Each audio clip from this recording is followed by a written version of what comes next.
अप्रैल 2025 26 लोग मारे गए।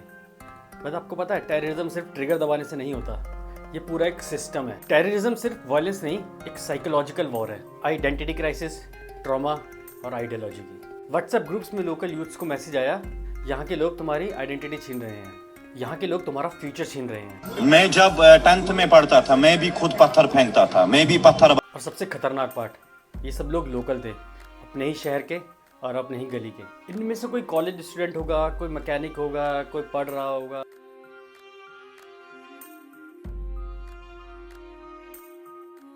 इनको रेडिकलाइज किया गया किसी पड़ोसी ने, किसी दोस्त ने, किसी भाई ने, और जो उनका लीडर बन गया।